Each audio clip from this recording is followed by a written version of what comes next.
हाँ भाई, last class में अपन लोग ब्लैक बॉडी रेडिएशन के बारे में डिस्कस कर रहे थे और हमने ब्लैक बॉडी रेडिएशन का जो स्पेक्ट्रम है वो कैसा आता है इसके बारे में हमने डिस्कस किया था।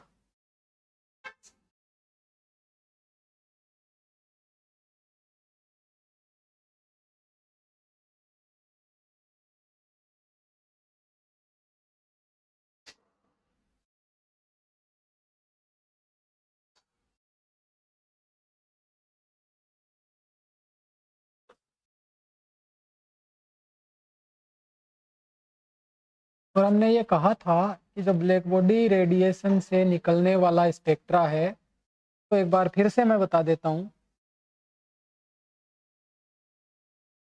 हमने एक ग्राफ प्लॉट किया था और वो ये जानते हुए कि बल्ब को अगर हम वोल्टेज दें तो बहुत ही कम वोल्टेज होती है तो बल्ब जलता नहीं है, और जब वो उसकी वोल्टेज को धीरे धीरे बढ़ाए तो सबसे पहले जो कलर अपीयर होगा वो रेड कलर होगा।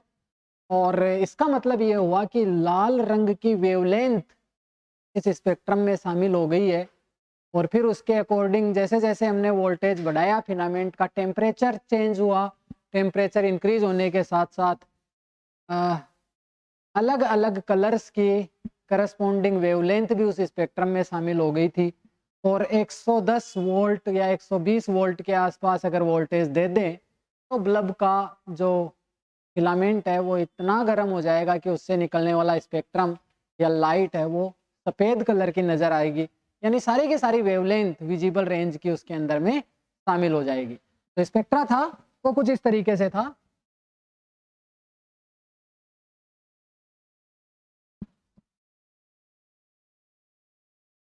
और इधर तुम्हारे पास ये थी वेवलेंथ, और इधर मैंने तुम्हें बताया था you of lambda. You of lambda क्या है? Energy density. You of lambda क्या है? Energy density at a particular wavelength. तो इसको हम यू लेमदा डी लेमदा को डिफाइन करते हैं। You lambda D lambda. D lambda का मतलब है लेमदा से लेमदा प्लस डी लेमदा के बीच में, इसको हम कहेंगे energy density. Energy density in the wavelength range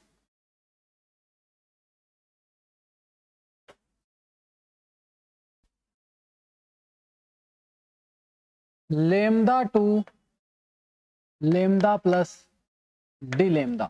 lambda से लेकर के लेमदा प्लस डी लेमदा, यानी डी लेमदा रेंज में एनर्जी डेंसिटी कितनी है उसका एक्सप्रेशन, उसका फंक्शन होगा ये यू लेमदा।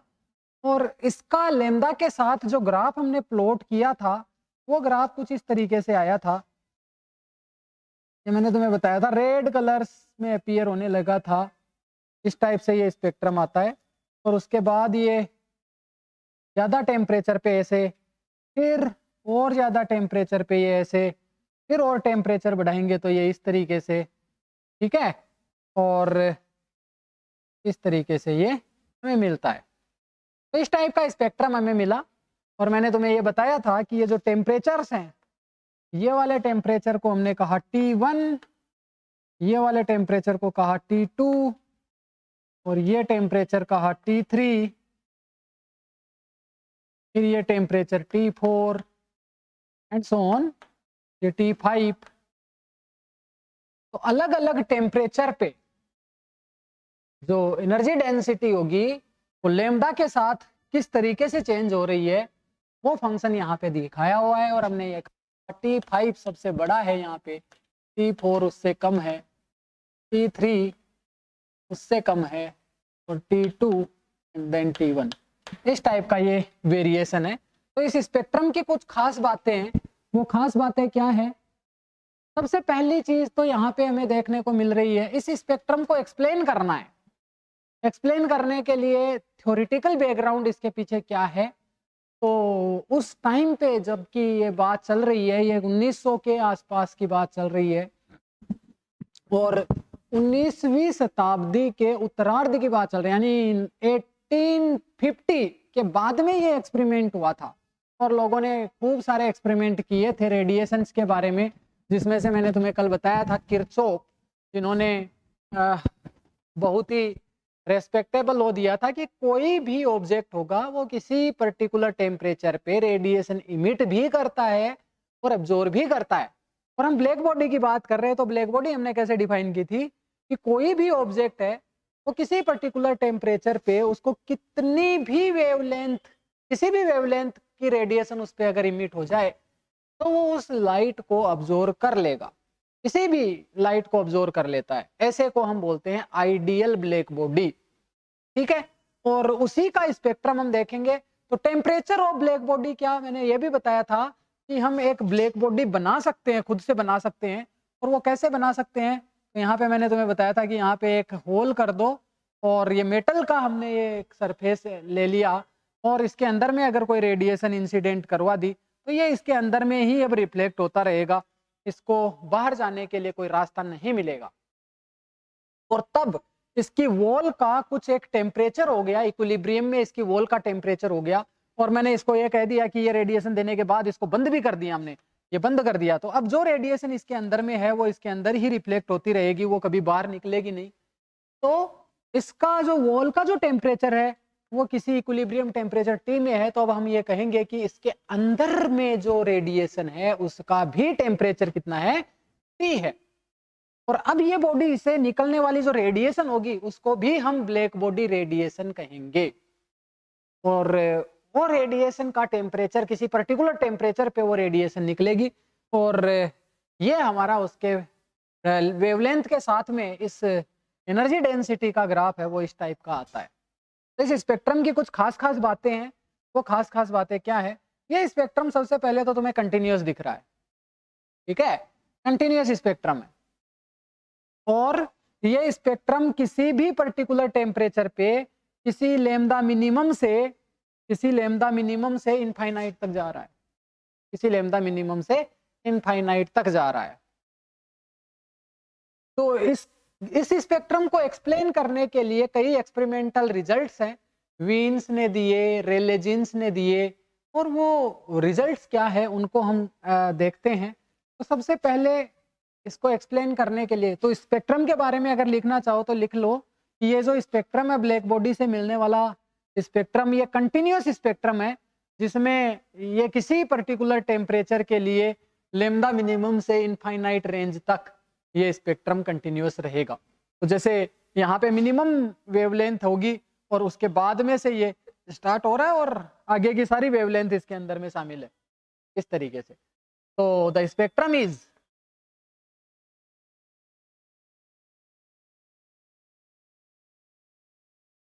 continuous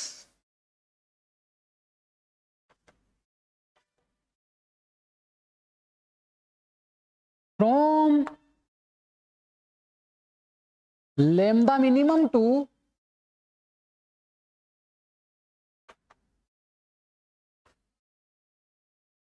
infinite, ठीक है, from lambda minimum to infinite corresponding to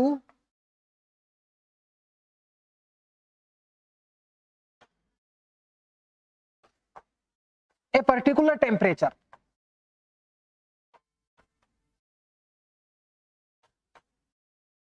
हर एक टेम्परेचर के लिए लैम्डा मिनिमम अलग अलग होगा और फिर ये इनफाइनाइट तक चलेगा, इस तरीके से।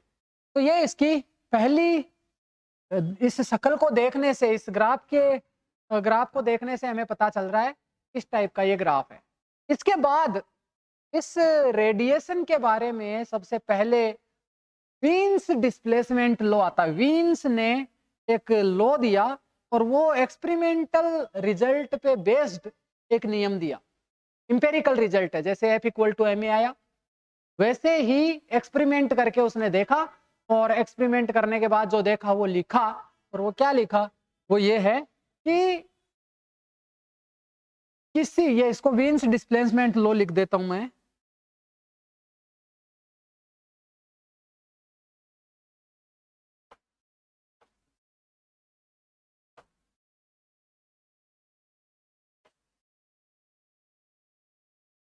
और ये लॉ क्या है, क्या बताया उन्होंने ये बताया कि किसी पर्टिकुलर टेम्परेचर पे, जैसे ये T1 टेम्परेचर पे है, और T1 टेम्परेचर के करस्पॉन्डिंग जो वेवलेंथ है, वो वेवलेंथ कौन सी वेवलेंथ पे मैक्सिमम इंटेंसिटी मिल रही है, उसको हम लेमदा एम कहेंगे। ये लेमदा एम है, ये लेमदा एम का मतलब मैक्सिमम वेवलेंथ नहीं है, ये है वह वेवलेंथ जिसपे किसी पर्टिकुलर टेम्परेचर पे, जिसपे किसी पर्टिकुलर टेम्परेचर पे इंटेंसिटी की वैल्यू मैक्सिमम है। अब ये यहाँ पे दूसरे वाले के लिए यहाँ पे लिखेंगे ये लेमदा M2 हो गया, फिर ये इधर आ गया लेमदा M3, ये वाली, ठीक है। और इसके बाद ये शिफ्ट होके इधर हो गया, इसके करस्पॉन्डिंग जो लेमदा होगा उसको हम कहेंगे लेमदा M4, M4 ये 3 है, और एंड सो ऑन। यहाँ पे तुम्हारे पास इसके करस्पॉन्डिंग ये हो गया लेमदा M5, इस टाइप से। तो ये जो लेमदा एम है और टी है, इन दोनों के बीच में एक खास रिलेशन आएगा, और वो खास रिलेशन क्या है, लेमदा एम इंटू टी, ये क्वांटिटी जो आती है वो कांस्टेंट आती है बी। अब तुम लिखोगे लेमदा M1 इंटू T1, तो ये कांस्टेंट आएगा, ये बी कांस्टेंट होगा, और लेमदा M2 इंटू T2 भी उसी कांस्टेंट के बराबर होने वाला है। लेमदा M3 इंटू T3 भी सेम कांस्टेंट के बराबर होगा। तो इसका मतलब लेमदा एम इंटू टी किसी पर्टिकुलर टेम्परेचर टी पे वह लेमदा जिसपे इंटेंसिटी मैक्सिमम है, उस लेमदा का उस टी के साथ मल्टीप्लीकेशन कांस्टेंट होता है, और इस बी की जो वैल्यू होती है वो होती है 2.898 2.898 into 10 to the power -3 metre kelvin. ये तुम्हारे पास इस बी की वैल्यू होगी, और ये वैल्यू कांस्टेंट है। तो वीन्स डिस्प्लेसमेंट लो ये है, क्या है ये, the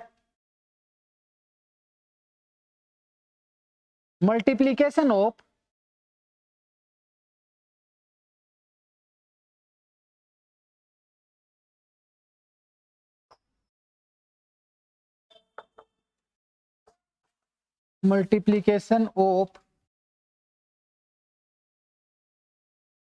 wavelength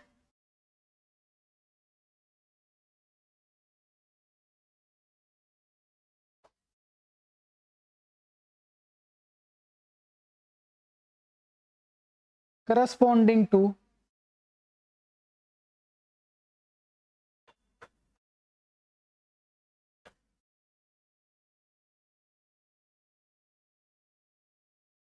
maximum energy density।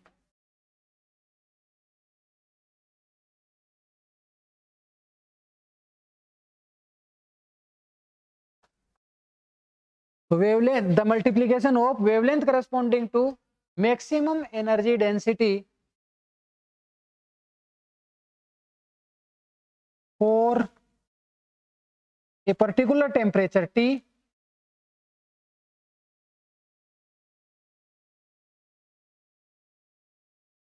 for a particular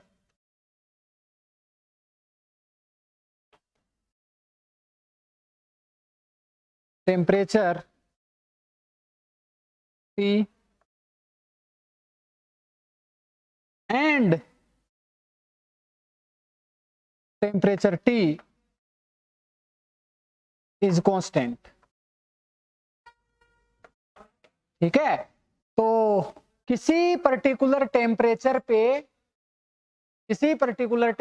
पे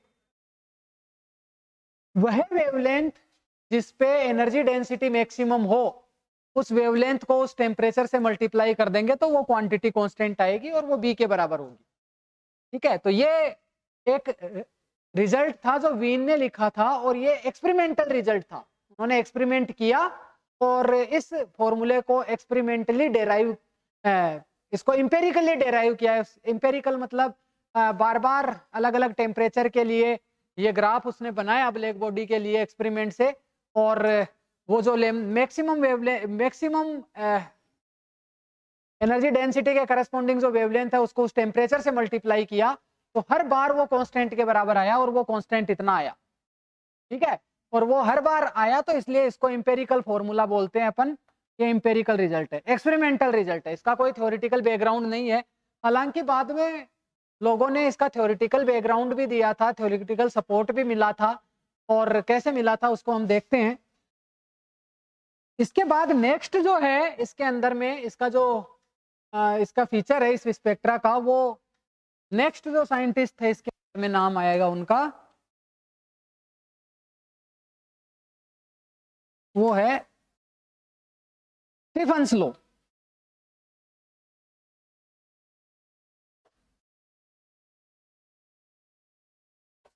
स्टीफन्स लॉ।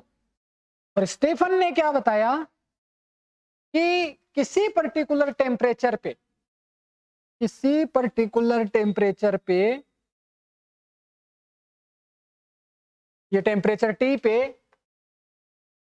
पर unit time, per unit area से, किसी ब्लैक बॉडी से per unit time per unit area से निकलने वाली जो एनर्जी होगी, ठीक है, per unit time per unit area, हर एक वेवलेंथ पे जो एनर्जी निकल रही है उन सब का एडिशन अगर हम कर दें तो वो कितना आएगा, टेम्परेचर की पावर 4 के प्रोपोर्शनल होगा।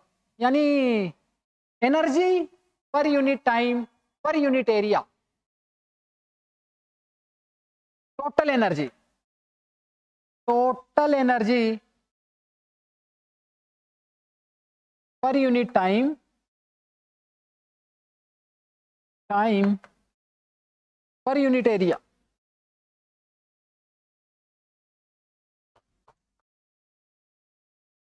is proportional to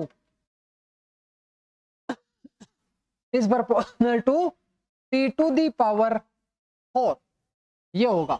और इसका मतलब क्या हुआ, इसका मतलब हम ये लिखेंगे E total is equal to sigma into T की पावर 4। टोटल एनर्जी का मतलब ये एरिया हो गया, ये एनर्जी डेंसिटी, और जीरो से लेके इंफिनिटी तक इसको इंटीग्रेट कर दे, यू लेमदा को, यू लेमदा डी लेमदा को जीरो से लेके इंफिनिटी तक इंटीग्रेट कर दें, तो ये सारी की सारी एनर्जी जुड़ जाएगी, और ये टोटल एनर्जी आएगी। सारी की सारी वेवलेंथ से निकलने वाली टोटल एनर्जी को हमने जोड़ दिया है, पर यूनिट एरिया से निकल रही है किसी पर्टिकुलर टेम्परेचर पे ये एनर्जी, लेकिन हर एक वेवलेंथ के करस्पॉन्डिंग अगर इसको जोड़ दें तो उसकी वैल्यू इतनी आएगी। तो एनर्जी पर यूनिट एरिया पर unit time is proportional to T to the power 4, temperature की पावर 4 के समानुपाती होती है। और ये सिग्मा क्या है, स्टीफन्स कांस्टेंट, ये प्रोपोर्शनलिटी कांस्टेंट होगा, वो सिग्मा होगा, और सिग्मा अगर यहाँ पे है तो इसको हम बोलते हैं Stephen's constant.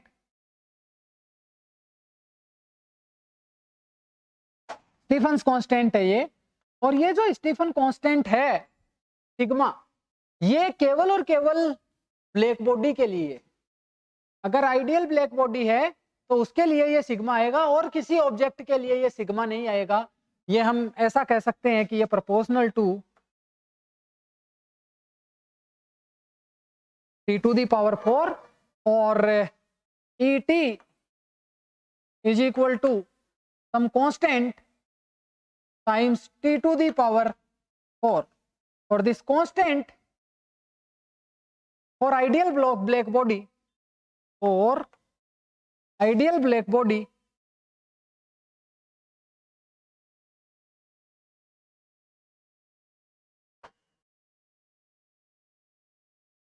this constant equal to sigma, this constant equal to कितना होगा, सिग्मा, जिसको हम कहेंगे स्टीफन्स कांस्टेंट। कांस्टेंट सिग्मा की वैल्यू क्या होगी, स्टीफन्स कांस्टेंट होगी। और अगर कोई और बॉडी होगी, कोई और ऑब्जेक्ट होगा ब्लैक बॉडी नहीं हो करके, जिसको सारी रेडिएशन जो ऑब्जॉर्व नहीं कर पाए, ऐसी बॉडी के लिए भी ये टोटल एनर्जी पर unit time per unit area अगर हम कैलकुलेट करें तो वो टी की पावर 4 के समानुपाती तो होता है, लेकिन ये जो कांस्टेंट होगा वो कांस्टेंट अलग कांस्टेंट होगा, वो सिग्मा नहीं होगा। क्लियर हो गई बात? तो ये तुम्हारे पास इतना आ गया। ये दूसरा रो बहुत ही इंपॉर्टेंट लॉ था, ये भी एक्सपेरिमेंटल वेरीफाइड लॉ था, एक्सपेरिमेंट से जो देखा और उसका इंपेरिकल रिजल्ट जो आया वो ये था। तो ये दोनों एक्सपेरिमेंटल रिजल्ट थे, हालांकि बाद में इसको थ्योरेटिकल सपोर्ट मिला। बोल्ट्जमान ने और भी कई जो उस टाइम के थर्मोडायनेमिक्स और स्टैटिस्टिकल फिजिक्स के जानकार लोग थे, उन लोगों ने इनको थ्योरेटिकल सपोर्ट दिया, थ्योरी करके बताया। तो ये यहाँ पे इस स्पेक्ट्रम के बारे में खास बात थी।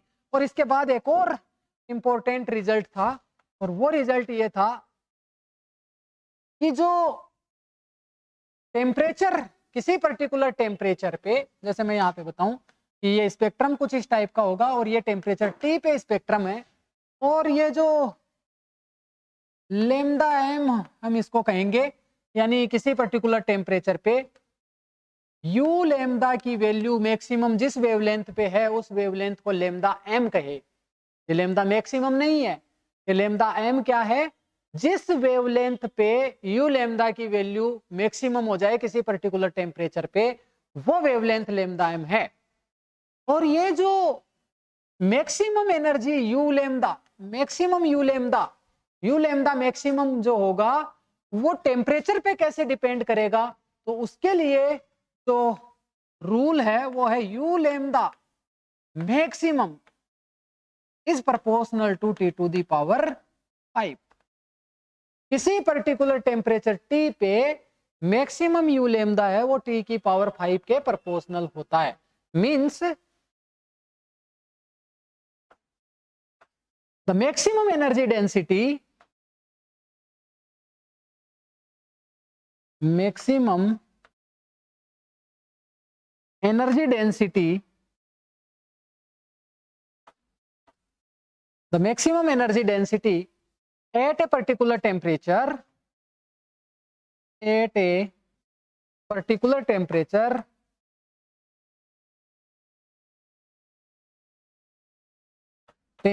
T depends, yeah, is proportional to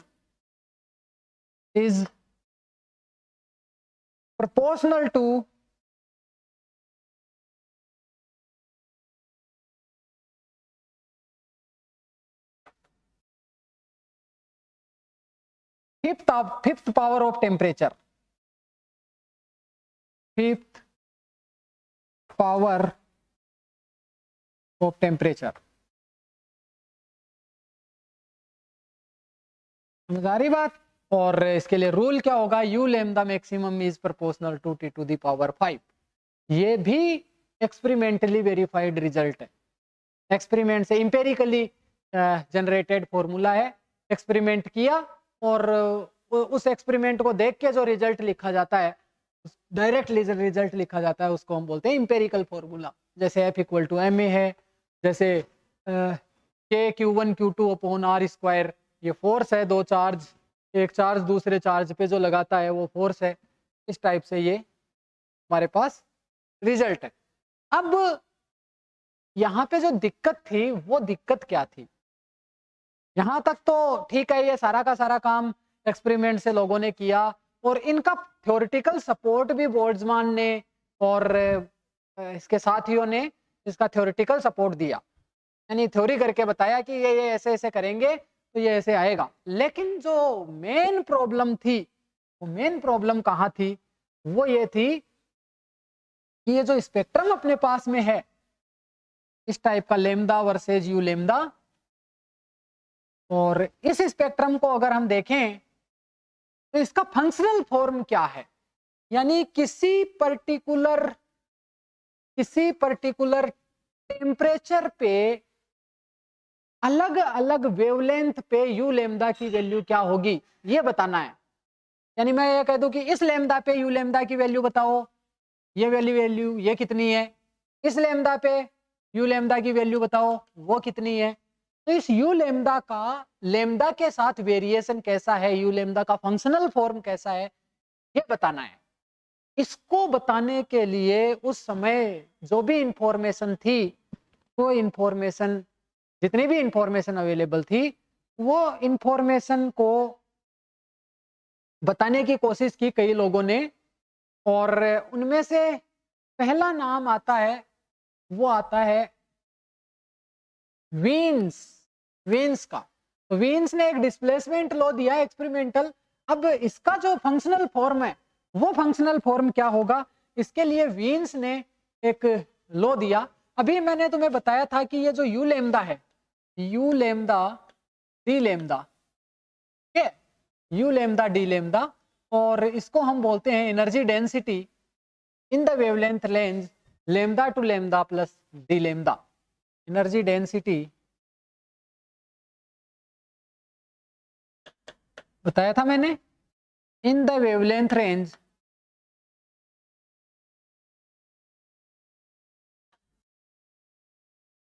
lambda to lambda plus D lambda,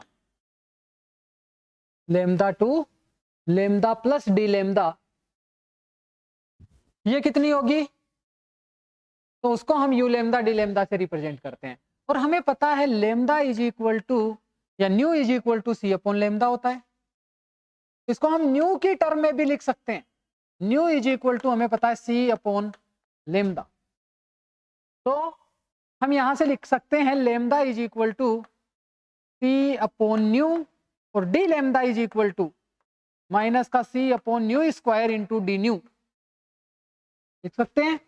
तो यहाँ पे जो ये एक्सप्रेशन इसका आएगा, उस एक्सप्रेशन में लेमदा की जगह हम सी अपॉन न्यू लिख दें, और डी लेमदा की जगह C upon nu square into D nu लिख देंगे, तो हमें जो एक्सप्रेशन मिलेगा उस वो भी एक्सप्रेशन होगा यू न्यू और डी न्यू का,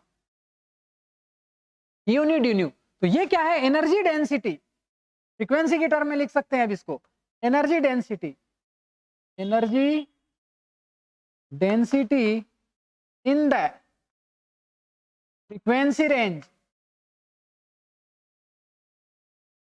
frequency range nu to nu plus D nu इसको कहेंगे। तो ये ऐसा भी लिखा जा सकता है, इस ग्राफ को हम you nu D nu, U new versus new के बीच में भी इस ग्राफ को प्लॉट कर सकते हैं। तो इधर की तरफ वेवलेंथ बढ़ रही है, तो इसका मतलब इधर की तरफ फ्रीक्वेंसी कम हो रही है।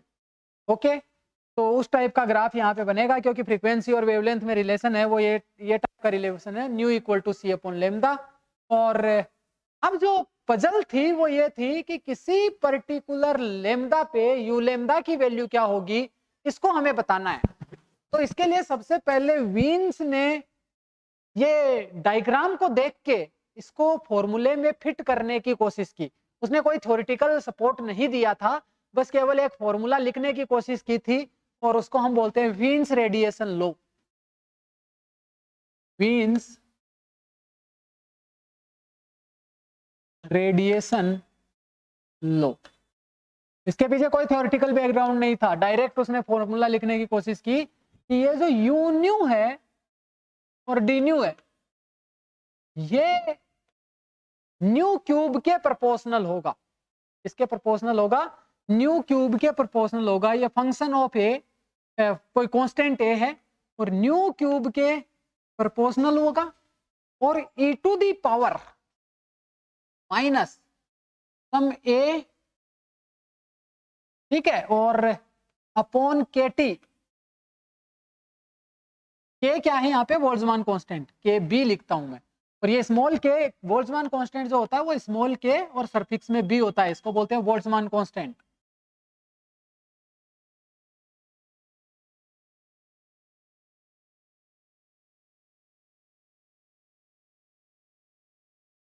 यहाँ पे न्यू बोल्ट्जमान कांस्टेंट।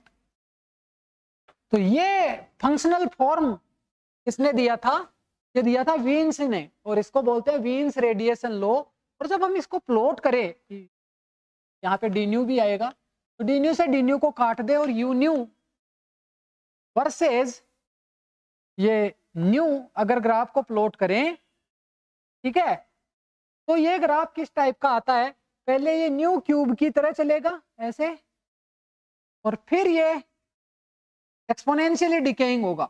क्योंकि ग्राफ जब हम बनाते हैं तो ग्राफ बनाने का एक तरीका होता है। यहाँ पे एक्सपोनेंशियल फंक्शन का जब हम ग्राफ बनाते हैं तो सबसे पहले हम देखते हैं कि जो अलजेब्रिक फंक्शन इसके साथ में मल्टीप्लाई है और एक्सपोनेंशियल फंक्शन तुम्हारे पास है। तो exponential function e to the power x का ग्राफ होता है ऐसा,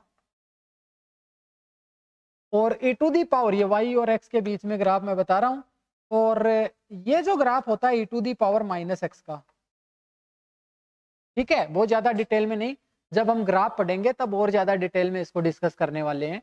बट फिलहाल ये ग्राफ है वो इस टाइप का होता है, e to the power x और e to the power minus x का। और इस ग्राफ यहाँ पे अगर कोई अलजेब्रिक फंक्शन इस एक्सपोनेंशियल फंक्शन के साथ मल्टीप्लाई में आ जाए, और यहाँ पे अगर मैं तुमसे कहूँ न्यू का ग्राफ 0 से इन्फिनिटी के बीच में खींचे तो ये पैराबोलिक होगा, न्यू स्क्वायर का जैसा होता है, न्यू क्यूब का ठीक उसी तरीके का होता है, बस केवल ये इधर की तरफ ज्यादा झुकता है, ठीक है। तो ऐसा होता है, ये न्यू क्यूब का हो गया और ये e to the power minus nu का हो गया, x की जगह माइनस न्यू कर दो।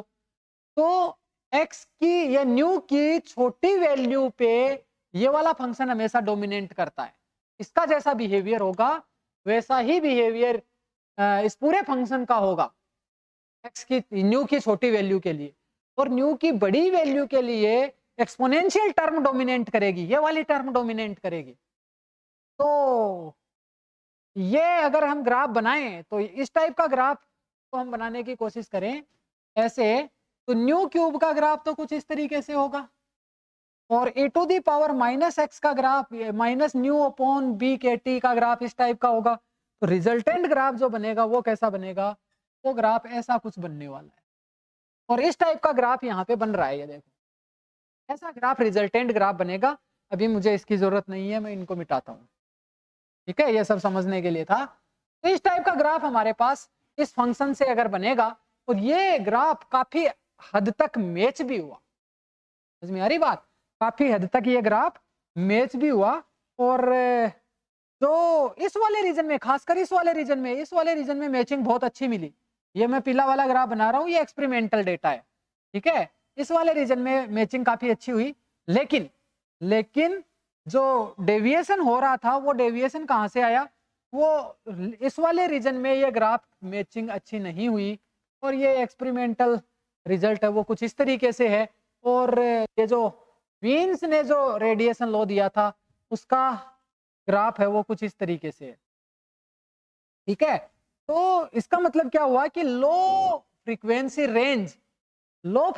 रेंज में इसका डेविएशन मिलता है, हाई फ्रीक्वेंसी रेंज में ये, ठीक है, लो फ्रीक्वेंसी रेंज में इसका डेविएशन मिलता है, और हाई फ्रीक्वेंसी रेंज में ये लगभग ऑब्जर्व्ड रिजल्ट है उसके साथ मैच करता है, ग्राफ जो एक्सपेरिमेंटल डेटा है उसके साथ मैच करता है।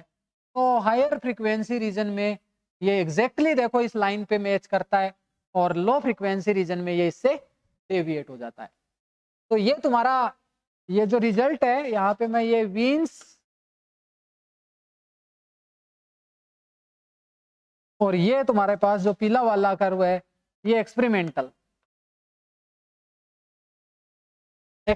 रिजल्ट। तो इस तरीके से हायर फ्रीक्वेंसी रेंज पे या लोअर वेवलेंथ रेंज पे भी हम कह सकते हैं कि ये परफेक्टली मैच होता है, वैलिड होता है, लेकिन लोअर फ्रीक्वेंसी रेंज या हाई वेवलेंथ रेंज में ये डेविएशन इसमें मिलता है। तो लेकिन इसके पीछे कोई थ्योरेटिकल सपोर्ट इसका नहीं था, कोई मतलब थ्योरी नहीं की थी, इसका एक्सप्लेनेशन कुछ नहीं था, केवल वीन ने क्या किया, ये फंक्शन जो रेडिएशन का ग्राफ देखा और उसको एक फंक्शन में फिट करने की कोशिश की थी, और वो फंक्शन कुछ इस टाइप से उसने लिखा, ठीक है, nu cube e to the power minus a nu upon k T into D nu, इस टाइप का उसने लिखा, लेकिन इसका कोई थ्योरेटिकल बैकग्राउंड नहीं था।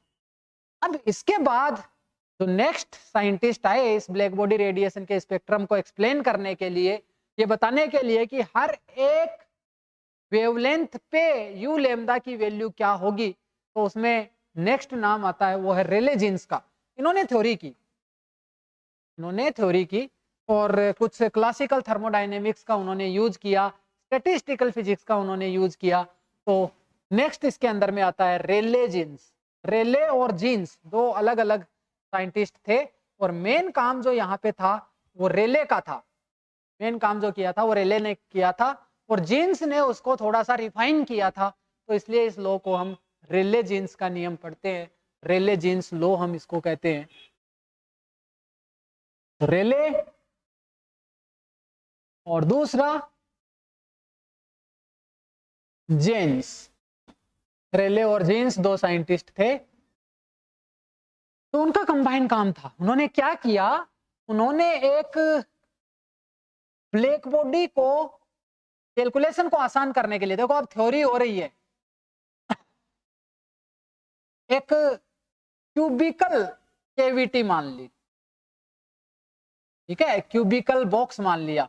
जैसे मैंने तुम्हें बताया था ना, ब्लैक बॉडी कैसी, एक स्पेयर बना दिया, और स्पेयर मेटल का स्पेयर बना दिया, और उसमें एक छेद कर दिया, और उससे रेडिएशन जो आ रही है वो सारी की सारी उसी के अंदर में रह जाएगी। ऐसे को हम ब्लैक बॉडी कहते हैं, क्योंकि जो उसको दिया, जो इसके अंदर में गया वो सारा का सारा अंदर में ही रह गया, उसको बाहर निकलने के लिए कोई सुविधा नहीं है, ठीक है।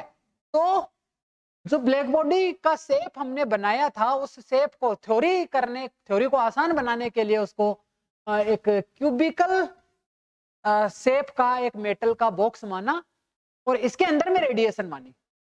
अब वो जो रेडिएशन होगी, वो रेडिएशन कैसी होगी, इसके अंदर में जो रेडिएशन होगी वो स्टैंडिंग वेव बनाएगी। और स्टैंडिंग वेव कैसे बनाएगी, तुम स्टैंडिंग वेव पढ़ते हो, रस्सी में तरंगे, ऐसा पढ़ा होगा 11th 12th क्लास में अपने में। और वो तरंगे कैसी होती है, स्टैंडिंग वेव्स होती है।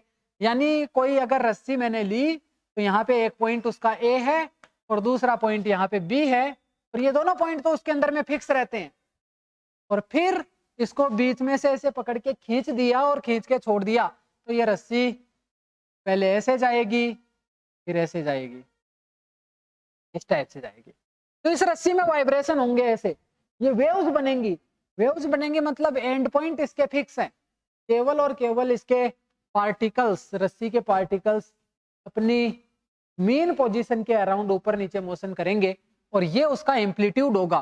तो ये एम्पलीट्यूड कम भी हो सकता है, देखो ये वाले एम्पलीट्यूड की वेव भी हो सकती है, ये वाले की वेव भी हो सकती है, ये वाले एम्पलीट्यूड की वेव भी हो सकती है। तो अलग अलग एम्पलीट्यूड की एक ही वेव, एक ही लेमदा के करस्पॉन्डिंग, तो इसकी वेवलेंथ अगर हम देखेंगे तो वो कितनी होगी, ये जो दूरी देखेंगे वो लेमदा बाई 2 होगी। अगर इसकी वेवलेंथ लेमदा है, इस वेव की वेवलेंथ क्या है, लेमदा, तो ये जो दूरी होगी वो लेमदा बाई 2 के बराबर हो सकती है। एक तरीका ये एक मोड होगा वाइब्रेशन का, वो ऐसा होगा। दूसरा वाइब्रेशन का मोड कैसा हो सकता है, ये पॉइंट फिक्स, ये पॉइंट फिक्स, और यहां से वाइब्रेशन रस्सी में कुछ इस तरीके के हो सकते हैं, और फिर उसके करस्पॉन्डिंग ऐसे। तो ऐसे अगर वाइब्रेशन है, इसका भी एम्पलीट्यूड चेंज हो सकता है, ऐसे इस टाइप का एम्पलीट्यूड हो सकता है। तो अलग अलग एम्पलीट्यूड की एक ही वेवलेंथ की, समझ में आ रही बात, अलग अलग एनर्जी की ये वेव हो सकती है जिसकी वेवलेंथ सेम है। ये दूरी कितनी होगी, लेमदा। तो इस तरीके से और भी मोड इसके पॉसिबल होंगे। एनर्जी इसकी 0 से लेके इनफाइनाइट तक कुछ भी हो सकती है। तो जो काम किया रिलीजेंस ने, और रिलीजेंस ने बताया, सबसे पहले ये कहा कि इसके अंदर में स्टैंडिंग वेव्स होंगी, जो रेडिएशन होंगी, वो रेडिएशन चूंकि इससे बाहर नहीं जा सकती, तो इस दीवार से निकली रेडिएशन इस दीवार से रिफ्लेक्ट होके वापस आ गई, तो ये रेडिएशन जो होंगी वो स्टैंडिंग वेव्स के फॉर्म में होंगी। ये रेडिएशन स्टैंडिंग वेव्स के फॉर्म में होंगी, और हर एक स्टैंडिंग वेव्स की वेवलेंथ अलग अलग होंगी, और सेम वेवलेंथ के करस्पॉन्डिंग भी स्टैंडिंग वेव्स बनेंगी, और सेम वेवलेंथ के करस्पॉन्डिंग अलग अलग एनर्जी की स्टैंडिंग वेव भी बन सकती है ना। जैसे मैंने बताया ये लेमदा बाई 2 ये दूरी है, तो इसकी वेवलेंथ अगर लेमदा है तो ये दूरी लेमदा बाई 2 है, और ये जो वाइब्रेशन का एम्पलीट्यूड है वो कम होगा तो उसकी एनर्जी कम, वेवलेंथ तो लेमदा ही है, एनर्जी कम, और अगर एम्पलीट्यूड बढ़ गया तो एनर्जी ज्यादा, एनर्जी क्या हो गई, ज्यादा हो गई, वेवलेंथ वही है। तो हर एक वेवलेंथ के करस्पॉन्डिंग अलग अलग एनर्जी की वेव होंगी और उनको हमें काउंट करना है। क्या काउंट करना है? हमें ये देखना है कि लेमदा से लेमदा प्लस डी लेमदा, अब एक एक स्टैंडिंग वेव को नाम दिया ऑसिलेटर, ठीक है। तो each standing wave is termed as oscillator, each standing wave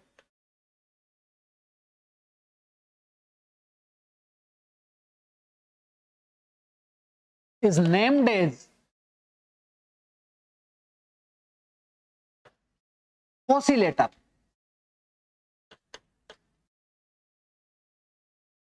तो हर एक स्टैंडिंग वेव को एक ऑसिलेटर नाम दिया। अब हमें नंबर ऑफ ऑसिलेटर्स कैलकुलेट करने हैं और किस वेवलेंथ के लेमदा से उसकी वेवलेंथ लेमदा से ज्यादा हो और लेमदा प्लस डी लेमदा से कम हो, यानी इस लेमदा से लेमदा प्लस डी लेमदा की रेंज के अंदर जो वेवलेंथ है उस वेवलेंथ के कितने ऑसिलेटर्स इस क्यूबिकल ब्लैक बॉडी के अंदर में प्रेजेंट है उसको काउंट करना है। तो वो काउंट किया किसने? रेले और जीन्स ने। और उसको काउंट करने का एक बहुत अच्छा सा गणित भी है जिसको हम स्टैटिस्टिकल फिजिक्स में पढ़ेंगे। यहाँ पे मैं उसका डायरेक्ट रिजल्ट लिखता हूँ, ठीक है। तो number of oscillators, number of oscillators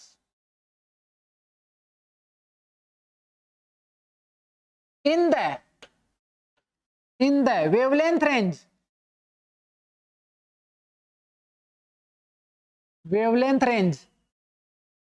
lambda 2 lambda plus D lambda, यानी लेमदा वेवलेंथ के आसपास की वेवलेंथ के जो ऑसिलेटर्स है वो कितने हैं उसको काउंट करना है।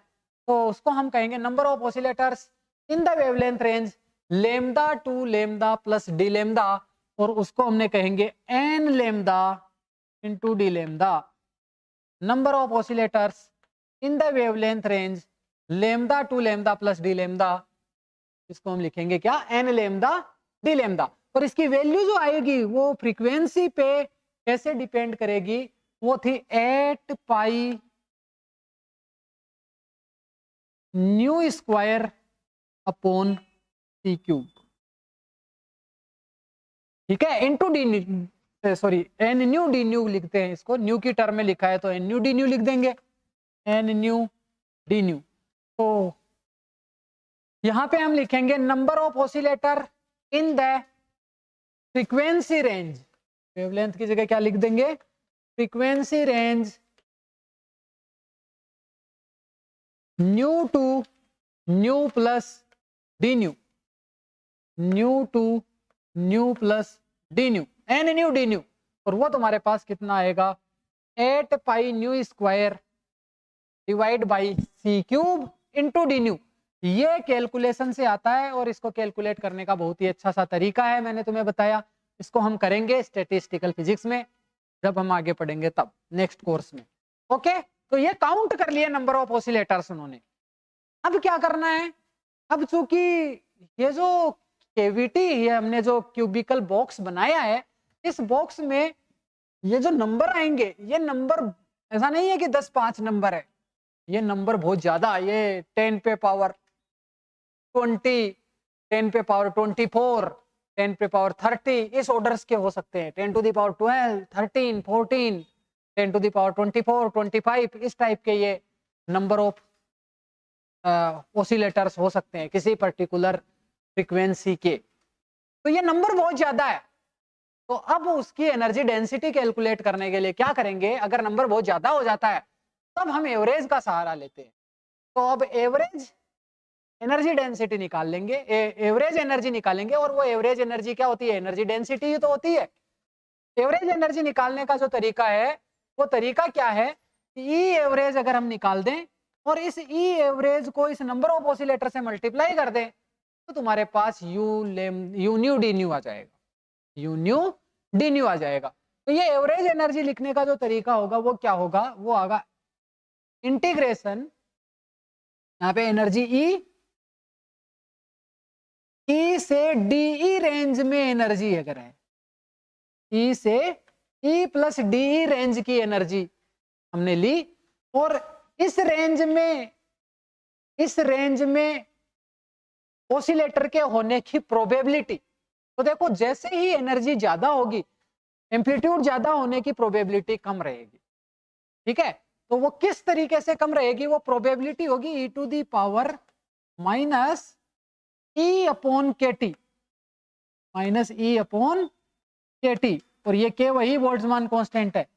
इस प्रोपोर्शन में ये प्रोबेबिलिटी है, ई एनर्जी का ऑसिलेटर होने की प्रोबेबिलिटी इतनी, और ई प्लस डी अगर उसकी एनर्जी ई है तो उसको एवरेज करने के लिए हम क्या करेंगे, इसको इंटीग्रेट कर देंगे 0 से इंफिनिटी, क्योंकि हमने जो एनर्जी है वो किसी न्यू एनर्जी का ऑसिलेटर हमने लिया है, न्यू फ्रीक्वेंसी का ऑसिलेटर हमने लिया है, उसकी एनर्जी ई है।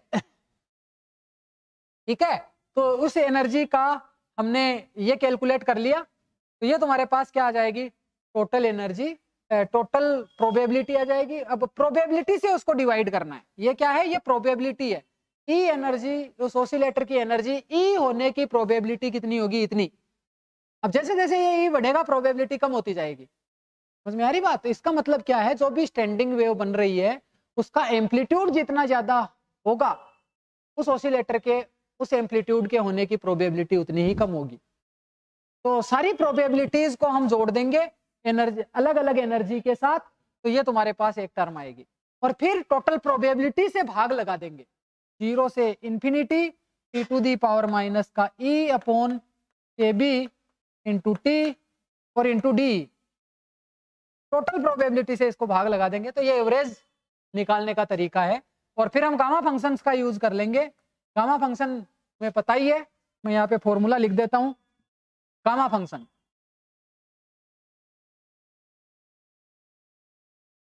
और गामा फंक्शन की प्रॉपर्टी क्या है, यदि तुम्हारे पास कोई इंटीग्रल है 0 से इंफिनिटी x की power m e to the power minus alpha x की power n into d x, तो इस इंटीग्रेशन की जो वैल्यू होगी वो होगी 1 upon n gamma m plus 1 upon n और डिवाइड बाई अल्फा की power m plus 1 upon n। ठीक, तो ये जो पहला इंटीग्रल है, एवरेज एनर्जी अगर हम इस फॉर्मूले से निकालें तो ऊपर में कितना आ जाएगा, देखो ऊपर में तुम्हारे पास e की पावर 1 है, यानी m की वैल्यू कितनी हो गई, 1 हो गई। तो m की वैल्यू 1 हो गई, n की वैल्यू कितनी है, यहाँ पे भी e की पावर 1 है तो 1 है, और माइनस अल्फा x की पावर n, तो ये e की पावर 1 हो गई है, तो और अल्फा की वैल्यू क्या होगी, 1 upon k t, alpha equal to 1 upon k t. तो इस इंटीग्रेशन को सोल्व करेंगे तो 1 अपॉन n 1 अपॉन 1, और फिर गामा m की वैल्यू 1 प्लस 1 अपॉन 1, ये आ गया गामा, और अपॉन अल्फा कितना है, 1 अपॉन के टी, और इसकी पावर कितनी m प्लस 1 यानी 1 प्लस 1 डिवाइड बाई 1, ऐसे आएगा। तो ये कितना हो जाएगा, इसको तुम देखोगे, ठीक है, ऐसे देखोगे, और नीचे वाला कितना आ जाएगा पार्ट, नीचे वाला, यहाँ पे m की वैल्यू 0 है, इस वाले फॉर्मूले में m की वैल्यू 0 है, यहाँ x की पावर 0, e की पावर 0, तो e की पावर 0 1 होता है, तो यहाँ पे e की पावर 0 लिख सकता हूँ, m की वैल्यू 0, n की वैल्यू 1, तो 1 अपॉन 1, 1 अपॉन n होता है ना, 1 अपॉन 1, और गामा m की वैल्यू 0 है, 0 प्लस 1 अपॉन 1, और डिवाइड बाई अल्फा की वैल्यू 1 अपॉन के टी, और इसकी power 1 plus 0 plus 1, 1 plus 0 divide by 1, ऐसा बन जाएगा। अब देखो इसको सोल्व करें, ये 1 और ये गामा 2 क्या होता है, factorial 1, gamma n is equal two factorial n minus 1, gamma n is equal two factorial n minus 1। तो यहाँ पे ये गामा 2 बनेगा, और गामा 2 की वैल्यू फैक्टोरियल 1, और फैक्टोरियल 1 इज 1, ये 1 अपॉन, और यहाँ पे ये पावर 2 हो गई, तो 1 अपॉन के टी की पावर 2, ऐसा बन गया, और डिवाइड बाई यहाँ पे आ गया 1, और ये आएगा गामा 1 इज फैक्टोरियल 0, और फैक्टोरियल 0 की वैल्यू भी 1, ये 1 upon k T, 1 upon k T, ठीक है। तो इस 1 अपॉन के टी से एक पावर कट जाएगी, और ये ऊपर चला जाएगा, तो कितना बचेगा, के टाइम्स टी, ये आंसर आएगा एवरेज एनर्जी का।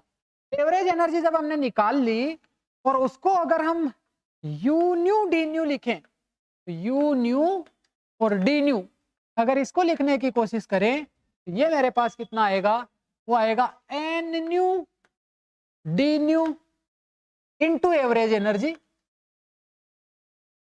एन न्यू डी न्यू मैंने तुम्हें बताया ही था 8 पाई न्यू स्क्वायर अपॉन सी क्यूब इंटू डी न्यू और average energy k T into D nu.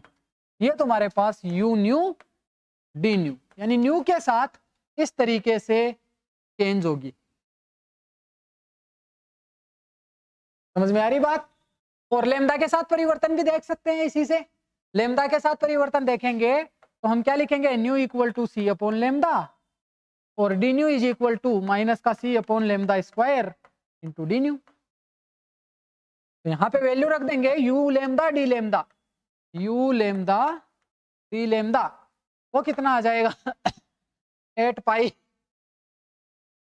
Upon सी क्यूब और न्यू स्क्वायर की जगह C square upon lambda square, ऐसा हो गया। और फिर के टी, चलो के टी, और फिर क्या है डी न्यू की जगह C upon lambda square into D lambda. चलो माइनस लिखने की जरूरत नहीं है, लिखना चाहो लिख दो। एनर्जी डेंसिटी ये तो नेगेटिव नहीं लिखते, लेकिन यहां से सी क्यूब से इस सी क्यूब को हमने हटा दिया तो यू लेमदा डी लेमदा बराबर 8 पाई अपॉन लेमदा की पावर कितना, ये आएगा 4, लेमदा की पावर कितना हो गया 4 इंटू के T D lambda, U lambda D lambda आ गया। और ये तुम्हारे पास रेले जीन्स का लेमदा के साथ डिपेंडेंसी का फॉर्मूला आ गया। इसको अगर न्यू के साथ प्लॉट करें, इसको अगर न्यू के साथ प्लॉट करें तो ये किस टाइप का आएगा, ये ऐसे आएगा। पैराबोलिक है न्यू के साथ, न्यू स्क्वायर यू न्यू और ये न्यू, इसको अगर प्लॉट करें तो ये कुछ इस तरीके से आएगा। जबकि ओरिजिनल ग्राफ जो हमारा आता है, एक्सपेरिमेंटल रिजल्ट जो हमारे पास आता है वो कुछ इस तरीके से आता है, ठीक है, वो कुछ इस तरीके से आता है। क्लियर? और जो रेले जीन्स का नियम, रेले जीन्स का जो ग्राफ आएगा वो कुछ इस तरीके से आएगा।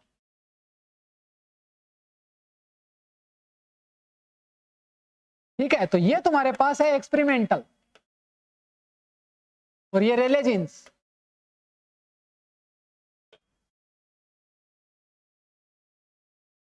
इसका मतलब क्या हुआ, इसका मतलब ये हुआ कि हायर फ्रीक्वेंसी पे, हायर फ्रीक्वेंसी से इसका डेविएशन हो जा रहा है। लोअर फ्रीक्वेंसी पे यहां पे ठीक ठाक मैचिंग हो रही है, लोअर फ्रीक्वेंसी पे मैचिंग ठीक ठाक हो रही है, लेकिन जैसे ही हम हायर फ्रीक्वेंसी पे जाएं, ठीक है, अल्ट्रावायलेट फ्रीक्वेंसी की तरफ जाए, तब इसके अंदर में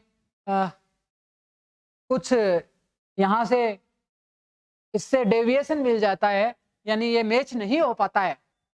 तो यहाँ पे अगर वेवलेंथ के साथ इसको प्लॉट करें तो वो भी कर सकते हैं। वेवलेंथ के साथ इसका क्या रिलेशन है, you lambda is proportional to 1 upon lambda की पावर 4।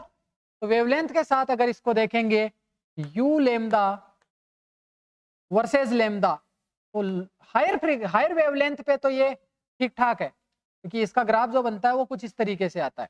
जबकि लो एक्सपेरिमेंटल डेटा तुम्हारे पास आता है वो कुछ इस तरीके से आता है।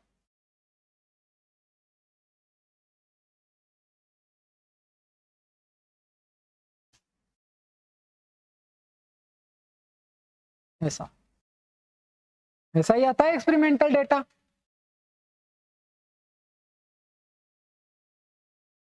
तो हम यहां से ये कह सकते हैं कि हायर वेवलेंथ पे इसकी मैचिंग कुछ ठीक ठाक होती है, हायर वेवलेंथ पे मैचिंग ठीक ठाक होती है, लेकिन जैसे ही हम इस रीजन में आए तो मैचिंग में डेविएशन आ गया। और ये जो हायर फ्रीक्वेंसी है वो रेड की तरफ होती है, ठीक है। इधर विजिबल रेंज होती है, और विजिबल रेंज के बाद में जो तुम्हारे पास रेंज आती है वो रेंज आती है अल्ट्रावायलेट। इधर की तरफ अल्ट्रावायलेट रीजन है, और अल्ट्रावायलेट रीजन में इसका डेविएशन मिलता है, और अल्ट्रावायलेट रीजन में अगर इसका डेविएशन मिलता है तो इसको हम बोलते हैं अल्ट्रावायलेट कैटेस्ट्रोफी। क्या बोलेंगे? Ultraviolet catastrophe.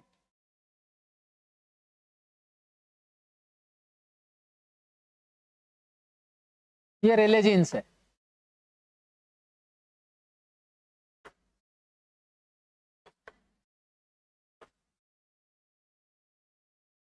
ठीक, और ये क्या है? एक्सपेरिमेंटल।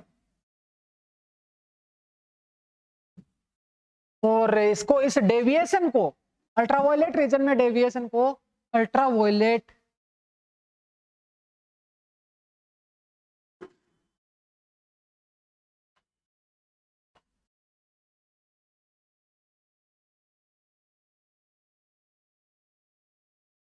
कैटेस्ट्रोफी।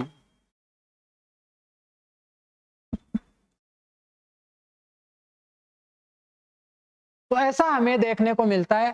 तो वीन्स का जो रेडिएशन का लॉ था, जिसमें कोई थ्योरी नहीं थी, कोई थ्योरी उन्होंने नहीं की, बस केवल इस एक्सपेरिमेंटल रिजल्ट को देखा और उन्होंने अपना एक ग्राफ प्लॉट करने की कोशिश की, कौन से फंक्शन में वो फिट हो रहा है, वो फंक्शनल फॉर्म केवल उन्होंने लिखा।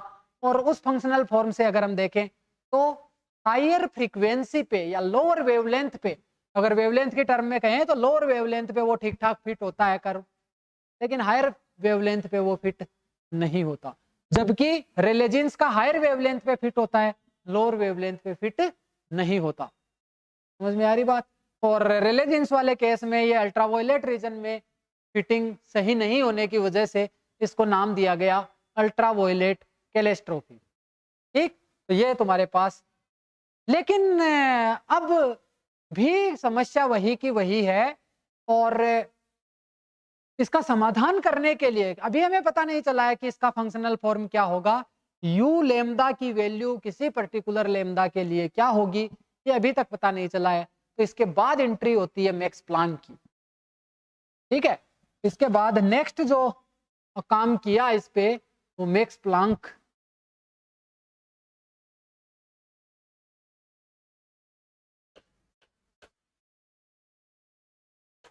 मैक्स प्लांक ने इस रेडिएशन पे, वो उस समय के बहुत ही जाने माने वैज्ञानिक थे। ठीक है, मैं बात कर रहा हूँ 1900 के आसपास की। तो उस टाइम पे क्वांटम मैकेनिक्स पिक्चर में नहीं थी। क्लासिकल फिजिक्स के आधार पे मैक्स प्लांक थर्मोडायनेमिक्स और स्टैटिस्टिकल फिजिक्स के बहुत ही बड़े विद्वान थे, और उन्होंने बहुत सारा काम भी इस पे किया और बहुत सारे पेपर पब्लिश किए इस वाले फील्ड पे।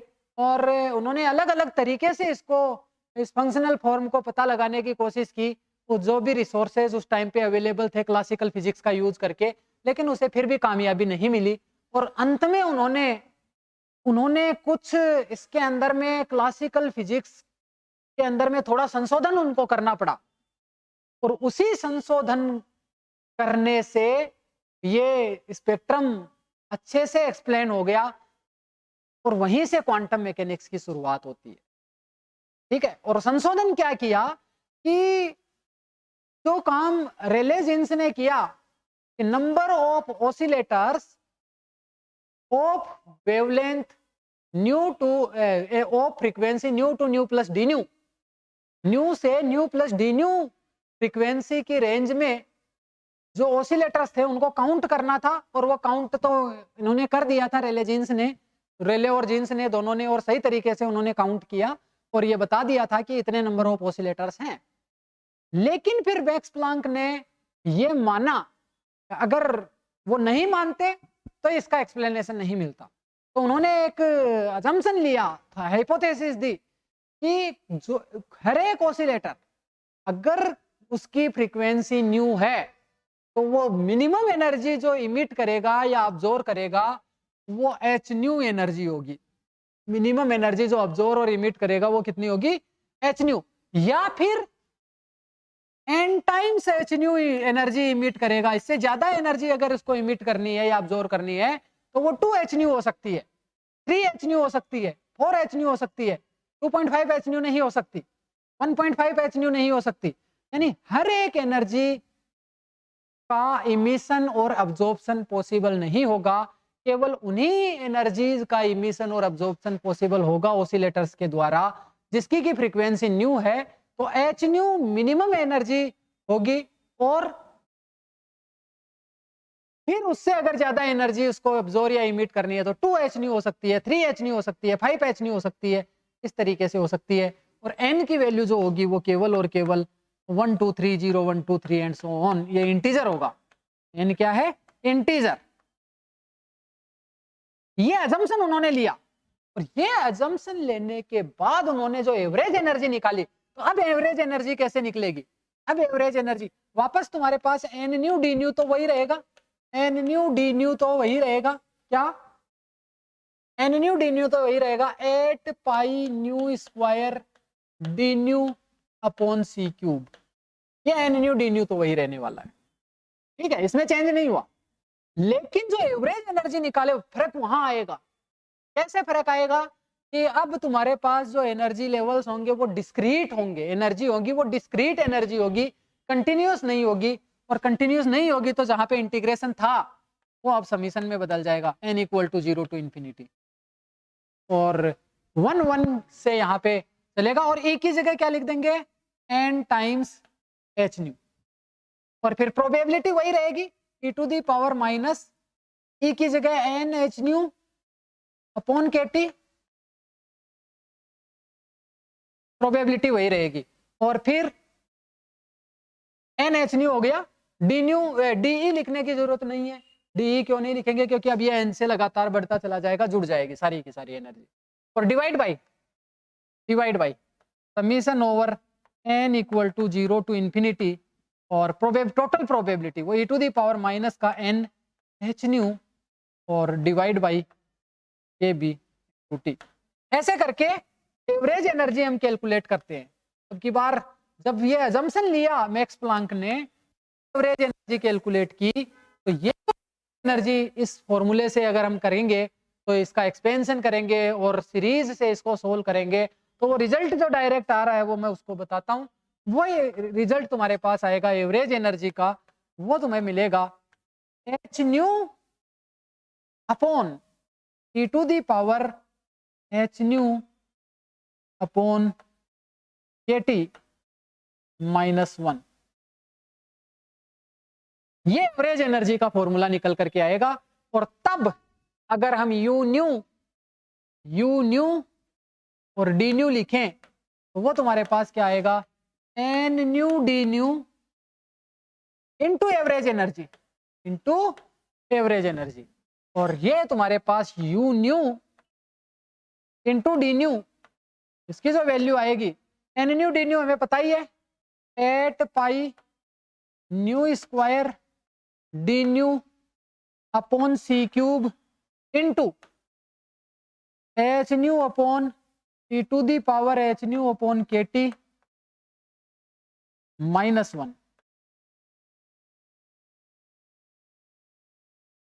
ऐसा, और ऐसा निकल करके आया। और यहां से इसको अगर और सही तरीके से लिखें तो u न्यू डी न्यू बराबर 8 pi h nu cube upon सी क्यूब, और D nu upon e to the power h nu upon kt, और साथ में कितना आ जाएगा? माइनस का 1। ऐसा ये रिजल्ट अपने पास आया। और इतना रिजल्ट आने के बाद इसको हम लेमदा के टर्म में भी लिख सकते हैं, और हमें पता है न्यू इज इक्वल टू कितना? c upon lambda. तो D nu is equal to minus का c upon lambda square into D lambda. और माइनस लगाने की जरूरत यहाँ पे है नहीं, क्योंकि u लेमदा डी लेमदा ये डेंसिटी है तो इसको नेगेटिव नहीं लिखेंगे। कितना आ जाएगा? देखो 8 पाई h, और न्यू क्यूब का मतलब c अपॉन लेमदा का क्यूब, ठीक, और फिर अपॉन सी क्यूब अपॉन सी क्यूब, और डी न्यू की जगह C upon lambda square into D lambda, और अपॉन में कितना आ जाएगा E to the power H, nu की जगह सी अपॉन लेमदा, लेमदा के टी और माइनस का 1, ठीक, इतना आ जाएगा। तो इसको नोट कर लें एक बार।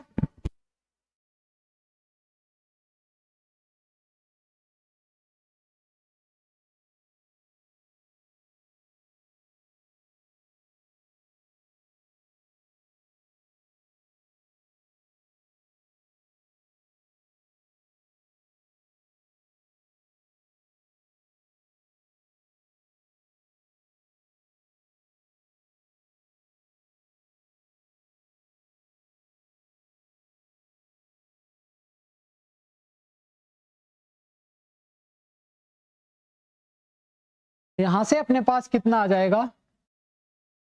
ये आ जाएगा यू लेमदा डी लेमदा बराबर, देखो सी क्यूब है तो इससे ये कैंसिल आउट हो जाएगा, ठीक है, तो ये बचेगा 8 पाई एच सी और डिवाइड बाई लेमदा की पावर 5,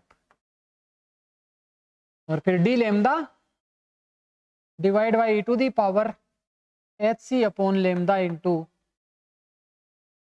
के बी टी और माइनस का 1, ये तुम्हारे पास रिजल्ट आया यू लेमदा डी लेमदा का लेमदा की टर्म में। और जब इसको प्लॉट करते हैं हम लेमदा की टर्म में, जब इसको प्लॉट करते हैं तो ये प्लॉट एग्जैक्टली वैसा ही मिलता है, यू लेमदा वर्सेस लेमदा किसी पर्टिकुलर टेम्परेचर के लिए, तो ये ठीक वैसा ही मिलता है जैसा हमने एक्सपेरिमेंटल रिजल्ट देखा, परफेक्ट मैच होता है, लगभग एक्यूरेटली ये मैच होता है। लेकिन ये जो रिजल्ट पब्लिश किया था मैक्स प्लांक ने, तो वो इससे काफी खुश नहीं थे।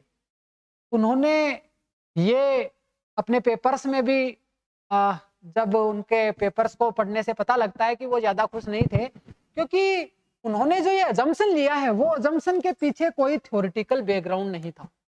तो उन्होंने ये कहा कि ये जो अजम्पशन उन्होंने लिया है एनर्जी का, उसके पीछे कोई थ्योरेटिकल बैकग्राउंड नहीं था। उन्होंने ये सोचा कि हमने यहाँ पे कुछ फिजिक्स मिस कर दी है। लेकिन आगे चल करके यह पता चला कि उन्होंने फिजिक्स मिस नहीं की है, ये वो फिजिक्स थी जो अब तक हमें पता नहीं थी, ठीक है।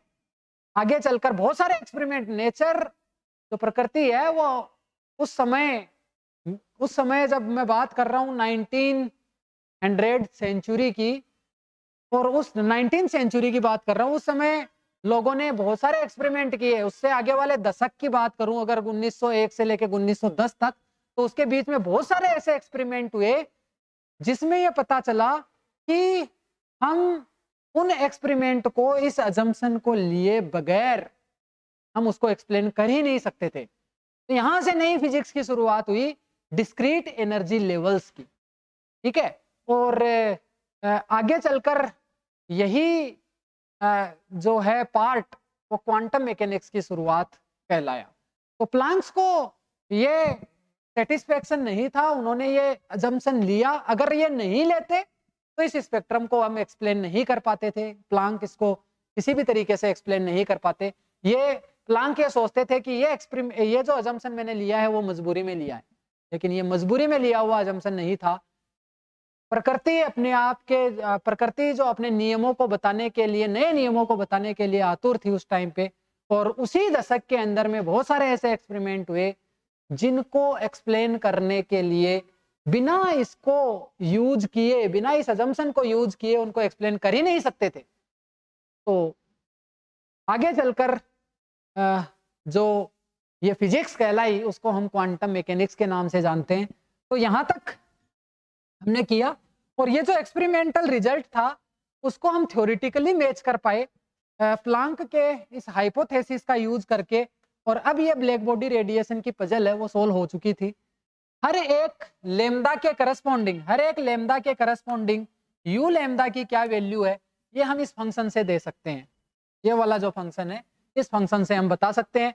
कोई पर्टिकुलर टेम्परेचर हमारे पास है, इस टेम्परेचर की वैल्यू हमारे पास है, उस टेम्परेचर की वैल्यू यहाँ पे फिक्स कर दो, और लेमदा को वेरी करते हुए अलग अलग लेमदा के लिए यू लेमदा की वैल्यू हम कैलकुलेट कर सकते हैं, और फिर उसका जो फंक्शनल फॉर्म आता है वो कुछ इस तरीके से हमें मिलेगा, जो कि ब्लैक बॉडी रेडिएशन का एग्जैक्ट स्पेक्ट्रा है उससे बिल्कुल मैच करता है। ठीक है, अब हम याद करो वीन्स डिस्प्लेसमेंट लॉ की। तो वीन्स डिस्प्लेसमेंट लॉ क्या था कि किसी पर्टिकुलर टेम्परेचर के लिए मैक्सिमम वेवलेंथ के मैक्सिमम एनर्जी डेंसिटी के करस्पॉन्डिंग जो वेवलेंथ है जिसको हमने क्या कहा था, लेमदा एम। ये क्या था, लेमदा एम था। लेमदा एम मैक्सिमम वेवलेंथ नहीं है, ये वो वेवलेंथ है जिसके करस्पॉन्डिंग यू लेमदा मैक्सिमम है। और उस लिए लेमदा एम को अगर मैं इस टेम्परेचर से, रेडिएशन के टेम्परेचर से मल्टीप्लाई कर दूं तो वो बी के बराबर आता है, कांस्टेंट, जिसकी वैल्यू 2.898 इंटू 10⁻³ मीटर केल्विन के आसपास ये वैल्यू होती है। तो ये कांस्टेंट वैल्यू आती है।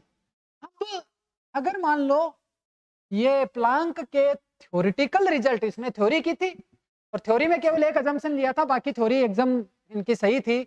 नंबर ऑफ ऑसिलेटर्स कैलकुलेट करना ये वो सब कुछ सही था, एवरेज एनर्जी कैलकुलेट करना, बस केवल एक अजम्पशन लेके कि जो एनर्जी होगी हर एक ऑसिलेटर की वो NH होगी, एन यहाँ पे Hν का इंटीजर मल्टीपल होगी। तो बस वो अजम्पशन लिया और ये एग्जैक्टली मैच हो गया। अब हम यहाँ पे ये यू लेमदा जो हमने फंक्शनल फॉर्म निकाली है यू लेमदा, तो यू लेमदा को अगर डेरिवेटिव कर दे विद रेस्पेक्ट टू लेमदा और उसको 0 के बराबर कर दें, तो 0 के बराबर कर दें तो यहां से तुम्हारे पास वो लेमदा मिलेगा। इस इक्वेशन को सोल्व करने पे एक जटिल सी इक्वेशन आएगी और उसमें ये प्लांक कांस्टेंट भी अपीयर होगा, और इस प्लांक कांस्टेंट की जब वैल्यू रखेंगे एच की वैल्यू 6.67 इंटू 10⁻⁻34 जूल सेकेंड, इस प्लांक कांस्टेंट की वैल्यू आती है। ये वैल्यू इस कांस्टेंट की रख दे और फिर हम देखें जो लेमदा की वैल्यू आएगी उस लेमदा को टी से मल्टीप्लाई करते हैं तो ठीक ठीक यही वैल्यू प्राप्त होती है। न्यूमेरिकल सोल्व करना पड़ेगा, न्यूमेरिकल वैल्यूज लिख के उसको सोल्व करना पड़ेगा, तब हमें लेमदा एम और लेमदा एम की वैल्यू यहां से आएगी और टी को उससे मल्टीप्लाई कर देंगे। तो फिर जो मल्टीप्लीकेशन करेंगे और एच की वैल्यू रखेंगे इस टाइप की, और तब तुम्हें ये बी के बराबर की वैल्यू मिलेगी। तो यहां से ये जो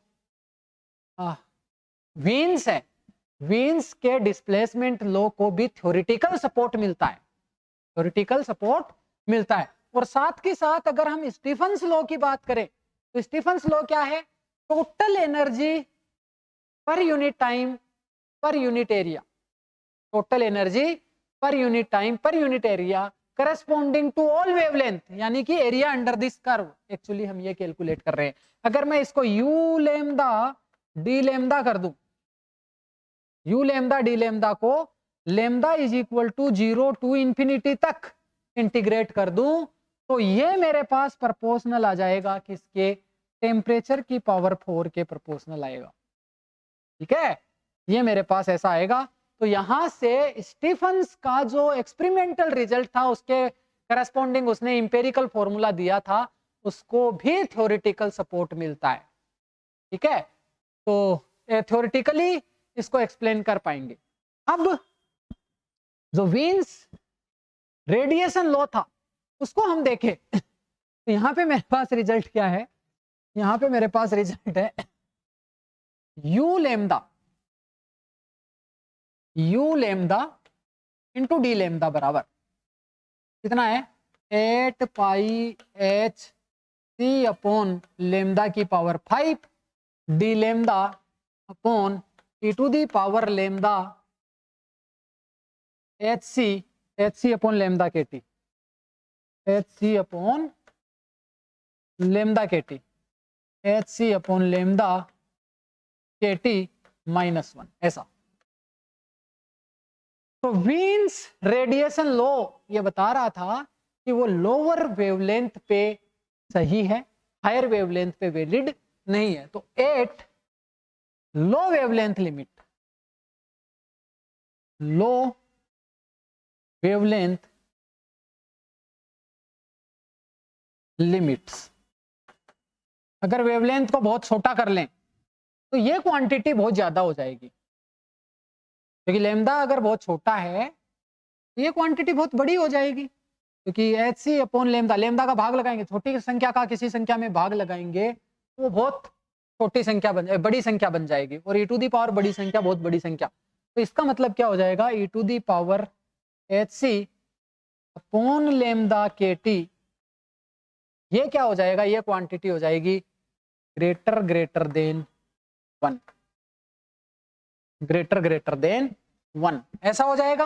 और अगर ये ऐसा हो गया तो यहां से तुम्हारे पास यू लेमदा डी लेमदा को हम क्या लिख सकते हैं, तो लिख सकते हैं 8 pi H C upon lambda की पावर 5 और ई to the power minus H C upon lambda के टी इंटू डी लेमदा, ऐसा लिख सकते हैं। तो लिख सकते हैं कि E to the power H C upon lambda के टी -1, ये टर्म बहुत बड़ा है एक के कंपैरिजन में, तो इसको नेगलेक्ट कर सकते हैं। इसको मैं लिख सकता हूँ E to the power H C upon lambda के टी, और ऐसा ही मैंने यहाँ पे लिखा है। और तब देखें इसको न्यू की टर्म में लिखें, न्यू की टर्म में लिखें तो मुझे पता है कि nu is equal to C upon lambda, that implies lambda is equal to C upon nu, ऐसा आएगा। और डी लेमदा बराबर माइनस का C upon nu square into D nu, ये वैल्यू अगर मैं यहाँ पे लिखना स्टार्ट करूं तो मुझे क्या मिलेगा, U nu D nu, U nu D nu, U nu D nu कितना आ जाएगा, यहां से हम देखें 8 pi H C upon lambda की पावर 5, लेमदा की पावर 5 मीन्स सी की पावर 5 और लेमदा की पावर 5 मीन्स न्यू की पावर 5 ऊपर चला जाएगा, पहली चीज। तो फिर E to the power minus H C upon lambda की जगह न्यू लिख सकता हूं, सी अपॉन लेमदा की जगह न्यू लिख सकता हूं अपॉन के टी,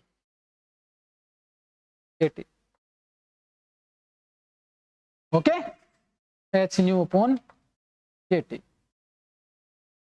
और एच बाई के टी, अच्छा इसको बी लिख दिया था एनीवे, ये तुम्हारे पास वैल्यू आ गई। और साथ में डी लेमदा कितना है, C upon nu square into D nu. तो अब देखो यहाँ पे सी स्क्वायर है तो नीचे बच जाएगा सी क्यूब, न्यू स्क्वायर है तो न्यू क्यूब। तो अब तुम देखो इसको तुम लिख सकते हो ए इंटू न्यू क्यूब और ई टू दी पावर माइनस का बी इंटू न्यू अपॉन के B t into D nu, लिख सकते हैं ऐसा। तो यही लॉ था यू न्यू डी न्यू, ये देखो Rayleigh Jeans sorry Wien's radiation law यही था, some constant into nu cube और ई to the power minus B nu upon के बी टी। तो छोटी अगर वेवलेंथ की बात करें, लोअर वेवलेंथ की बात करें, तो ये जो लॉ है वो Planck's radiation law Wien's radiation law में कन्वर्ट हो जा रहा है। यानी वीन्स रेडिएशन लॉ मैंने तुम्हें बताया था कि छोटी वेवलेंथ पे एकदम परफेक्टली मैच होता है और हायर वेवलेंथ पे उसमें डेविएशन हो जाता है। और इसी के साथ हम लार्जर वेवलेंथ की बात करें, large wavelength limit at larger wavelength limit,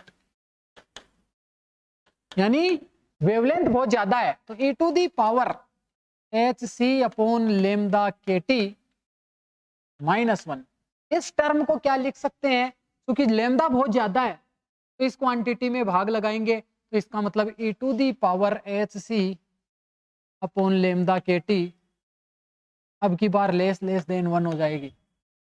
तो फिर इसको हम क्या लिखेंगे, इसको हम क्या लिखेंगे, this quantity is equal to this quantity is equal to, इसको हम एक्सपेंड कर देंगे क्योंकि e to the power x का फॉर्मूला लगा देंगे और वो होता है 1 प्लस एक्स एच सी अपॉन लेमदा के टी और plus x square upon factorial 2, तो उस टर्म को छोड़ देंगे और माइनस का 1, इससे ये कैंसिल, तो e to the power H C upon lambda के टी माइनस 1 की जगह एच सी अपॉन लेमदा के टी आ जाएगा केवल। तो तुम्हारे पास u lambda into D lambda, इसकी वैल्यू क्या थी 8 pi H C upon lambda की पावर 5, और यहां से तुम्हारे पास कितना आ जाएगा डी लेमदा अपॉन एच सी अपॉन लेमदा के टी, तो लेमदा के टी ऊपर चला जाएगा इंटू डी लेमदा, ये मिलेगा। ठीक, अब देखो एच सी कट गया, लेमदा से लेमदा की पावर 4 रह गया केवल, तो यहां से तुम्हारे पास क्या बनेगा यू लेमदा डी लेमदा बराबर, रेले जीन्स के नियम की बात कर रहे हैं ना, कितना आ जाएगा केटी तो यहां आ ही गया था और डी लेमदा यहां है, और यहां से तुम्हारे पास कितना आ जाएगा 8 पाई और अपॉन लेमदा की पावर 4। ठीक है, तो एक फैक्टर 4 5 से और मल्टीप्लाई करना पड़ेगा, बट स्टिल हम ये कह सकते हैं कि ये तुम्हारे पास कितना आ जाएगा u lambda into D lambda is equal to some constant into lambda की पावर -4 इंटू के टी इंटू डी लेमदा।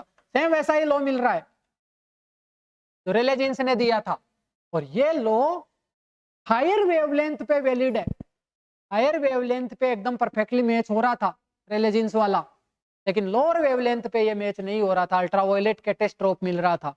तो यहाँ पे अगर हम इन सबको मिला दें तो हमारे पास जो एग्जैक्टली ग्राफ जो तुम्हें मिलेगा वो तो ये प्लांक्स रेडिएशन लो है, ये जो फॉर्मूला आ रहा है ये प्लांक्स रेडिएशन लो।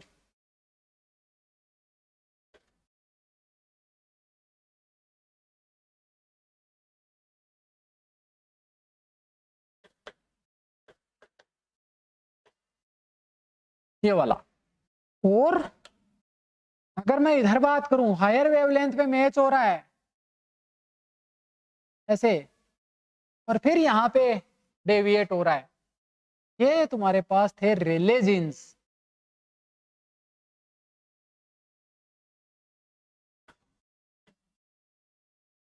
रेले जीन्स लो, ठीक है। और नेक्स्ट अगर मैं डिस्कस करूं तो इधर साइड में हम देखें तो ये वीन्स डिस्प्लेसमेंट लो, ये इस तरीके से यहाँ पे थोड़ा सा डेविएशन जो हो रहा था, हालांकि आगे जाके ये ऐसे मैच नहीं हो रहा था, मैचिंग यहाँ पे हो रही थी, यहाँ से डेविएशन स्टार्ट हुआ था, ये जो होगा वो वीन्स रेडिएशन लो।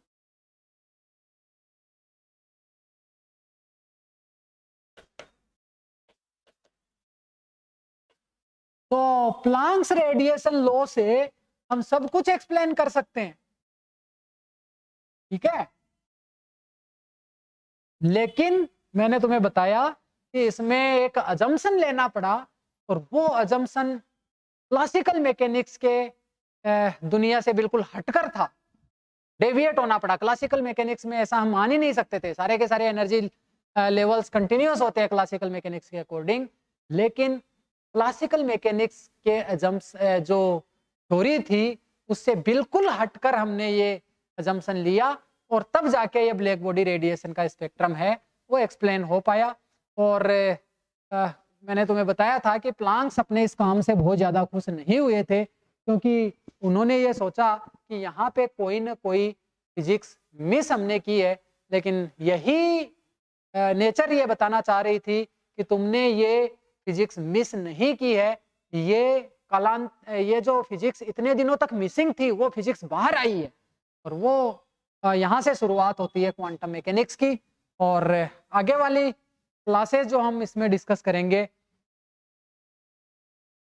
उसमें नेक्स्ट क्लास में हम इससे रिलेटेड कुछ प्रॉब्लम्स करेंगे, और फिर इससे नेक्स्ट जो फिनोमिना है, जिस सीरीज ऑफ एक्सपेरिमेंट, इसके अलावा बहुत सारे एक्सपेरिमेंट ऐसे हुए उस दशक के अंदर में 1901 से लेके 1910 11 12 के आसपास तक बहुत सारे एक्सपेरिमेंट ऐसे हुए जिनको एक्सप्लेन करने के लिए फिर से हमें इसी एजम्पशन का सहारा लेना पड़ेगा, और तब हमें पता चलेगा कि ये फिजिक्स इतने दिनों तक मिसिंग थी, जिसको अब ये जाकर के सामने लोगों की आई है।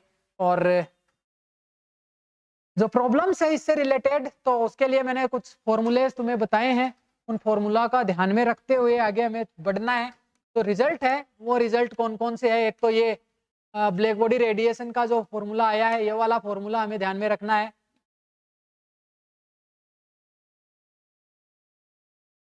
ये वाला प्लांक रेडिएशन लो, ठीक है, यहाँ पे नहीं है, ये है प्लांक्स रेडिएशन लो, ये वाला, ठीक। एक रिजल्ट तो तुम्हें ये ध्यान रखना है, इंपॉर्टेंट रिजल्ट, और इसको वेवलेंथ के टर्म में तो तुम कन्वर्ट कर ही सकते हो, इसको ध्यान में नहीं रखना, केवल एक फॉर्मूला तो ये हो गया। दूसरा इंपॉर्टेंट रिजल्ट तुम्हारे पास मैंने तुम्हें बताया था, ये तो तुम्हें पता रहेगा ही रहेगा, क्योंकि बिना इसके तो काम चलने वाला नहीं है। तीसरा जो रिजल्ट है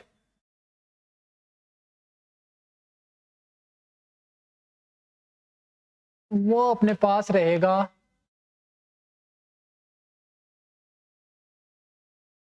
u lambda maximum is proportional to t to the power 5। Yes, इससे न्यूमेरिकल आता है, और इसके बाद ये वाला भी रिजल्ट स्टीफन्स लो, ठीक है, ये वाला रिजल्ट स्टीफन्स लो, एनर्जी पर unit time per unit area is proportional to t to the power 4। And then Wien's displacement law, ये भी काफी इंपॉर्टेंट है, इस पे भी कई बार क्वेश्चन पूछा गया है, ठीक है। ये इतने रिजल्ट तुम्हें ध्यान में रखने हैं, और इससे हम इस ब्लैक बॉडी रेडिएशन को कैसे एक्सप्लेन कर पाए, क्या अजम्पशन तुम्हें एक्स्ट्रा लेना पड़ा, तो ये सारी चीजें हमने यहाँ पे डिस्कस कर ली है। और आज की क्लास में हम इतना ही डिस्कस करेंगे, नेक्स्ट क्लास में इससे रिलेटेड प्रॉब्लम्स करेंगे, और नेक्स्ट इंपॉर्टेंट फिनोमिना जो फोटो इलेक्ट्रिक इफेक्ट है उसके बारे में हम डिस्कस करेंगे।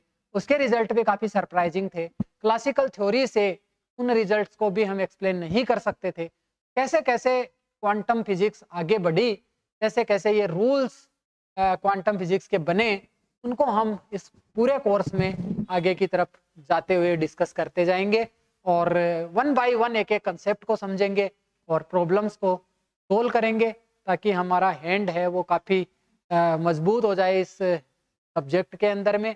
और तुम्हें पता है इसका वेटेज कितना है, वेटेज सबसे ज़्यादा क्वांटम मैकेनिक्स पूछी जाती है नेट में, और गेट हर एक एग्जाम में पूछी जाती है, जेस्ट TIFR गेट नेट सभी एग्जाम्स में इससे रिलेटेड प्रॉब्लम्स पूछी जाती है, और बेसिक क्वेश्चंस ज़्यादा पूछे जाते हैं TIFR और जेस्ट में, ध्यान रखें। तो इसलिए इस पार्ट को छोड़ना ज़्यादा सही नहीं है, हम आधुनिक क्वांटम मैकेनिक्स की तरफ धीरे धीरे आगे बढ़ेंगे। नेक्स्ट क्लास में हम और कुछ एक्सपेरिमेंट्स हुए जिनको हम क्लासिकल फिजिक्स से एक्सप्लेन नहीं कर सकते थे, और ये प्लांक की हाइपोथेसिस जो थी उसका हमें सहारा कहीं ना कहीं लेना पड़ेगा, उनको हम देखेंगे। तो उनमें से कुछ एक्सपेरिमेंट्स हैं जो सिलेबस वाइज मैंने लिखे हुए हैं, कॉम्पटन इफेक्ट हुआ, फोटो इलेक्ट्रिक इफेक्ट हुआ, Bohr's model of hydrogen atom हुआ। तो हमारे 3 मेन एक्सपेरिमेंट होंगे आगे चल के, इनके ऊपर भी प्रॉब्लम्स एग्जाम्स में पूछी जाती है, तो कल हम इन्हीं पे डिस्कस करेंगे। आज की क्लास यहीं पे हम एंड करते हैं। Thank you.